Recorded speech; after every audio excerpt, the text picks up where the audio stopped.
God breathed a living soul into him. BD number 6599.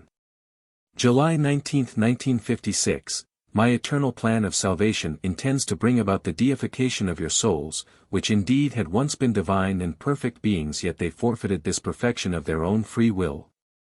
You humans should know that I did not externalize you for me as imperfectly as you are now, that I undeniably created the human form, but the soul, which animates this human form, had already spent an infinitely long time of changing its voluntarily fashioned, completely wrong state to such an extent that it was able to dwell in the human form in order to attain complete deification again. You must know that I did not create you imperfectly to then demand of you as human beings to perfect yourselves. Because nothing imperfect can emerge from me.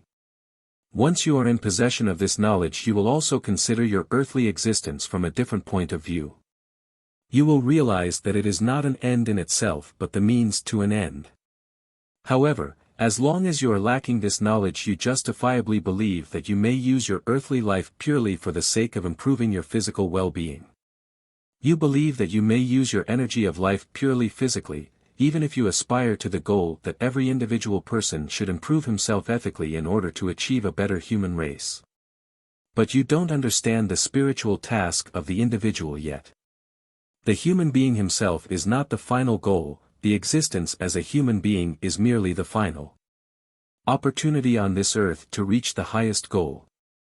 And the teaching that I created man so that he should love me, be of service to me, in order to thereby enter heaven, is only justified if the human existence is looked upon as a limited stage for the soul which once became imperfect, otherwise this teaching will lead to wrong ideas, such as the one that something imperfect, the soul, was joined to the human being at birth, that thus something imperfect was brought to life by me. This not only confuses the image of my nature, which is supremely perfect, but also people's train of thought, who do not grasp their actual task on earth and will therefore be increasingly more worldly orientated because a wrong concept is being developed in them. Although through love for me and selfless service the human being could indeed be able to attain the right realization and subsequently beatitude, it will nevertheless prevent love being kindled towards a being which uses its creative strength for the emergence of imperfect creations, and even selfless service lacks the right motivation if people are unaware of the perfect spirit's former apostasy from me, which consisted of the fact that they wanted to rule with arrogance. Hence they discarded the principle of love. Their imperfection was caused by the beings themselves.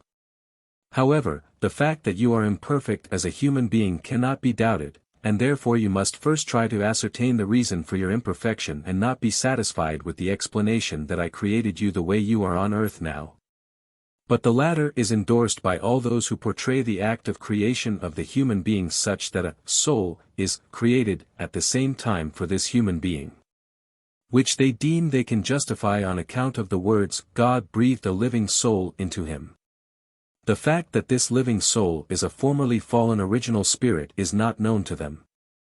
But this knowledge could be discovered by every individual person if only he seriously questioned the meaning and purpose of earthly life and his task on earth. And even a misguided teaching could make a person question, if only he wanted to gain clarification. And especially the teachers who guide people should first attain clarification themselves, which they can receive at any time by merely turning to me myself if slight doubts, which everyone can feel arise within himself during deliberation, would make them turn to the right source, where purest trust will refresh anyone who desires it. The reason why there is so much darkness amongst people that misguided teachings were able to spread is due to people's indifference towards the truth, for it is available and within reach for everyone who seriously desires the truth. Yet only a few try to penetrate my eternal plan of salvation. But for them everything is obvious and they are brightly enlightened because the light of eternity itself kindles it in all those who want to escape the darkness. Amen.